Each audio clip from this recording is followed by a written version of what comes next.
Welcome back, you filthy Epoch players. So with the imminent release of the 1.0 launch coming in a few days, I thought it'd be a good idea to take the last few weeks and really dig my teeth into the game.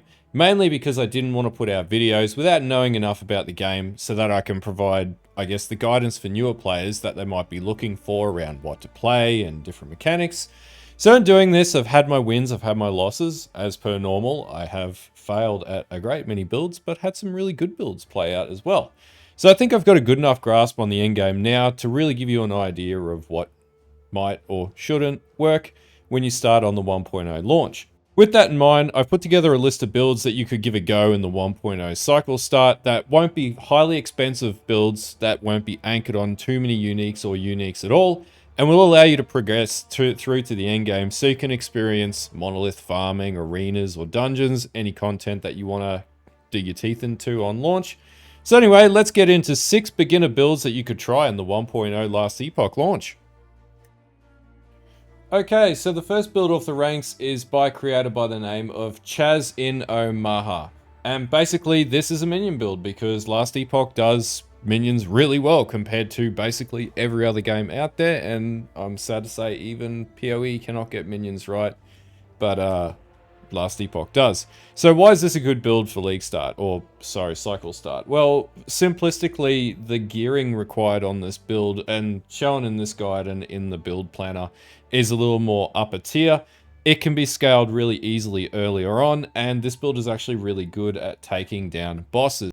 The reason being for this is because you're doing one of two things, gearing towards maxing out minion spell damage, and at the same time you're also maxing out their crit ability, and beyond that you've also got a large number of wraiths that surround you at any point in time, so you're able to use them to aggro the enemy essentially, which is really good for boss fights. Now, as far as the guide that Chaz has put together, he's run through a full SWOT analysis over the build, its strengths, weaknesses, essentially the skill breakdowns which you need to know to be able to level up the different trees, how different mechanics like drain life and things like that work, obviously is gearing, and also most importantly early leveling, which as a new player you're going to need assistance with because you won't really know the tree well enough until you played a few builds into the game.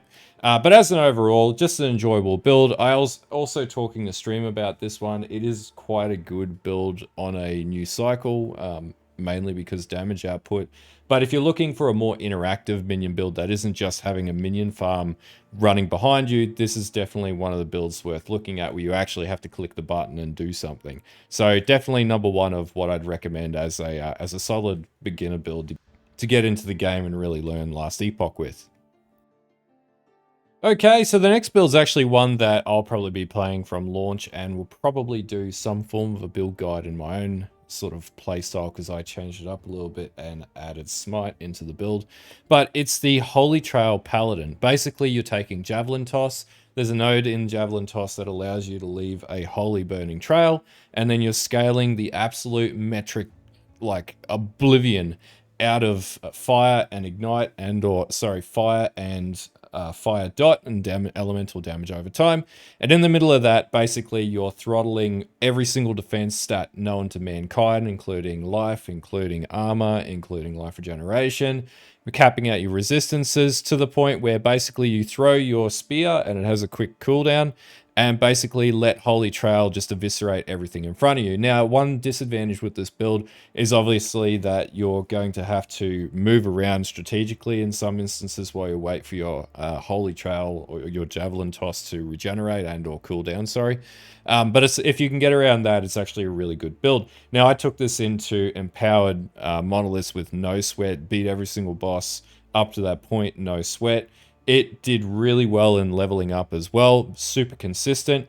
But yeah, if you're after a quick guide to understand how to play that build, MOTFGAMES has actually got a pretty decent guide. Now, the other place that you could look for this is Maxroll, and they have 3 different tiers to the build as well. Now, in my variation, I actually added Smite. And the reason for that was I was able to then stack additional damage while I was waiting for my Javelin Toss to cool down so I could keep a consistent flow of damage running out of the build. But that's just something that I did with the build, and I'll probably release a video tomorrow night or something like that on that. But yeah, if you want to check this build out, it doesn't need an insane level of gearing, doesn't really need any major uniques or anything like that. It's all rare and crafted gear. But yeah, check out the link in the description to MOTFGAMES' channel and give it a crack on 1.0 launch. Okay, so the third build is from MMOgrafia, and it's a lightning auto bomber druid. Basically how this works is you scale up the use of Maelstrom and Tornado on the druid class, or I guess mastery, and basically run around popping Warcry every 5 seconds, and you're in werebear form, because why not be a huge bear and run around and light stuff up with lightning. So basically the reason why I've put this build on this list is, number one, it's just a really interesting build. Auto bombers are pretty cool. Everyone's going to be playing like Void Knights, but I actually think the Druid's a lot cooler, and why I always play the meta is generally my motto in life when it comes to ARPGs. But as an overall, the gearing is very, very cheap. So it's very affordable. The other big advantage is in the Druid, you're extremely tanky, which is really good for newer players, in particular because you're probably going to run into the issue where you'll be dying once you get to monoliths, and that can be frustrating for newer players. As an overall, just a really well specced out build, really simple, really straightforward to level. In the guide itself, there's a fair bit of information to digest, and it goes through skill overviews, passives, and all that sort of jazz, as well as itemization. And really, like, from a starting point, the gear on this build is very minimal, which means there's a lot of room to grow into, I guess, adding better gear into the build as you go and really leveling it up. Now, the other caveat with this build too is Graph has also mentioned it's not really made for bosses. You can kill bosses, you know, pretty consistently with it. It's not going to like face melt the bosses in 5 seconds like other builds can. But if you're happy with a slower playstyle, but being more chunky and being able to take the big hits, then this is probably going to be your playstyle. And also, if you just want a big ass bear in the center of your screen, just lighting shit on fire with lightning, or you like Volibear from League of Legends, then this might actually be a character worth checking out as well, or a build worth checking out as well.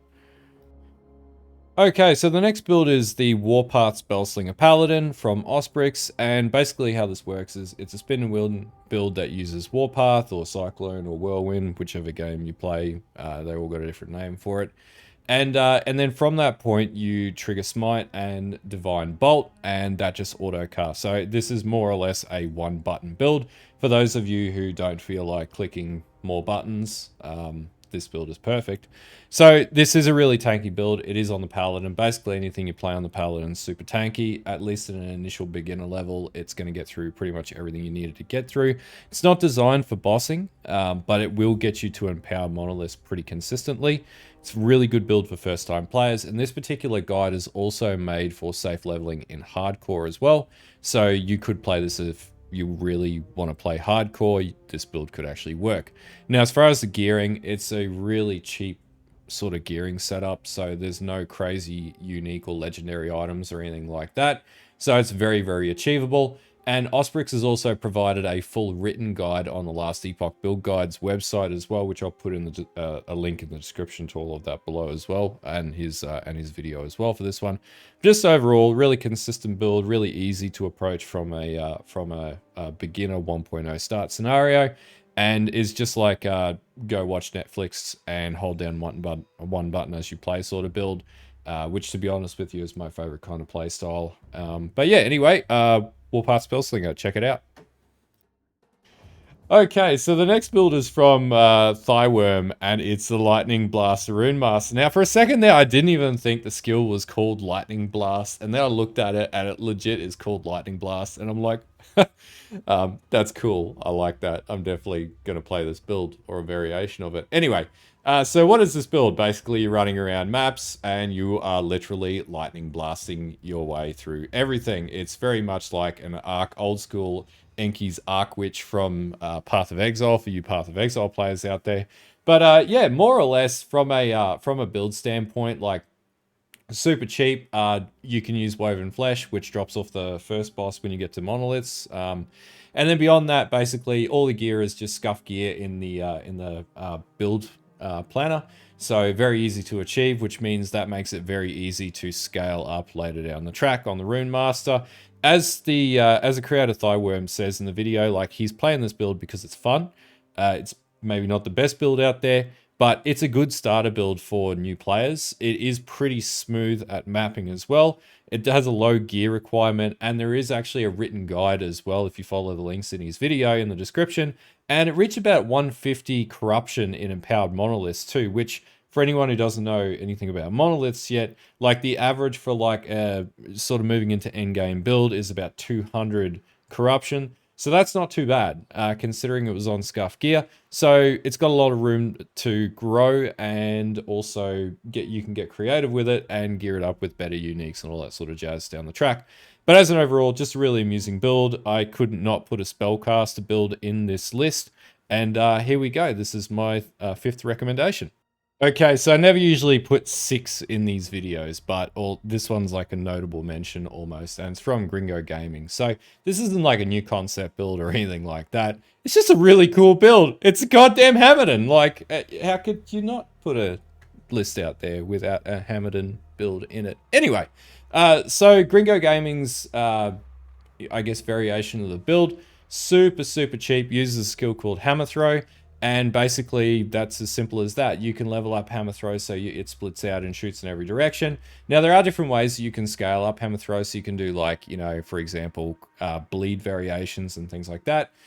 You can do a spiral variation with bleed and all that sort of jazz. But for all intents and purposes, this is just throttling up crit, melee damage, and smashing everything with hammers around you, which is basically how Diablo 2 Hammerdins work at the end of the day. Now, gearing-wise on this build, the only unique is the Last Bear's Scorn, which for anyone who's played Last Epoch at this stage, really common chess piece that drops throughout the game. It's level 27. I've had like a bajillion of them drop in just the, I guess, 90 hours of the game that I've played at this stage over the last few weeks. But yeah, as an overall, super easy build to level up, super easy build to scale, very defensive, being the Paladin, just a super tanky build as well. And can basically shred and destroy everything in the game from a very early point in the game, which is good for players who want to get to that end game progression really quickly. But yeah, as an overall, just a really cool build. I love Hammerdins, and I definitely was always going to put it on any first curation list I did for this game. So here we go, Hammerdin Paladin. Have fun and enjoy. That's my 6th build that I would recommend for new players at this stage. Rightio, so hopefully this video gives you some ideas to work from and some things to look at as far as build options that you could play in 1.0. I know there's a lot of videos going on or around at the moment, and you're going to be going, I could play this, I could play this, I could do this, I could do that. So maybe this narrows it down a little more for you. Now, these are pretty beginner-friendly builds, and I'll put all the links in the description below. Anyway, until next time, I'll see you guys later, and have a good one.